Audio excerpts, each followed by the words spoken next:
کون سا اسلام قابل نجات ہے،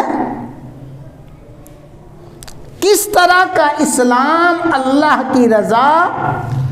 اللہ کی خوشنودی کا باعث ہے، کس طرح کا اسلام جنت میں داخلے کا باعث، کون سا اسلام دوزخ سے بچاؤ کا باعث ہے، اللہ تعالیٰ کس طرح کے اسلام کو پسند فرماتے ہیں، اللہ تعالیٰ کے ہاں کون سا اسلام قابل قبول ہے۔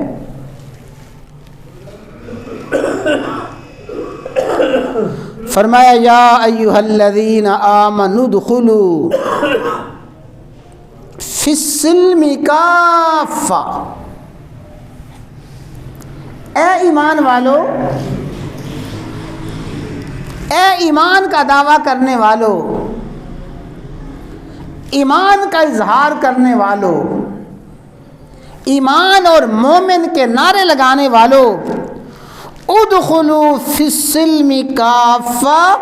پورے کے پورے اسلام میں داخل ہو جاؤ۔ اللہ تعالیٰ کو پورے کا پورا اسلام مطلوب ہے، کامل اسلام مطلوب ہے،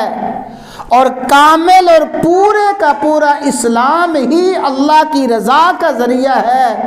کامل اور پورے کا پورا اسلام ہی جنت میں داخلے کا اور دوزخ سے بچاؤ کا سبب ہے۔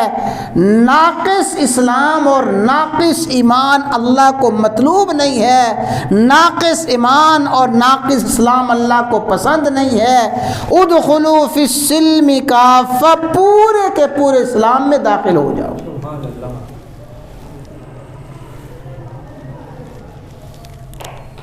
یہود کی طرح نہ ہونا، پہلے جو تم سے پہلے اہل مذاہب گزرے ہیں ان کی طرح نہ ہونا۔ وہ کیا؟ افتؤمنون ببعض الکتاب وتکفرون ببعض، کیا تم کتاب اللہ کے کسی حصے کو مانتے ہو، کسی حصے کا انکار کر دیتے ہو، کسی حکم پہ عمل کر لیتے ہو اور کسی حکم کو چھوڑ دیتے ہو، کسی حکم کو اپنا لیتے ہو کسی سے اعراض کر لیتے ہو۔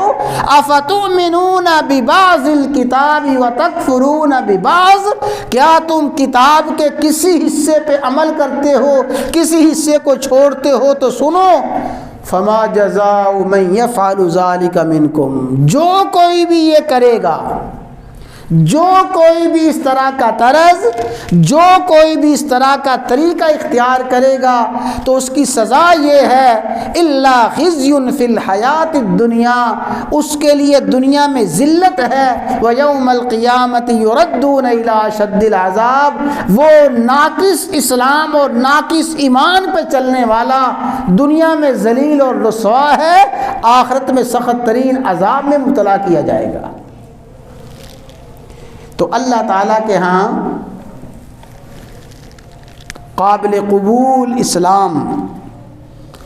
اور قابل نجات اسلام اور اللہ تعالیٰ کے ہاں پسندیدہ اسلام کامل اور مکمل اور پورے کا پورا اسلام ہے۔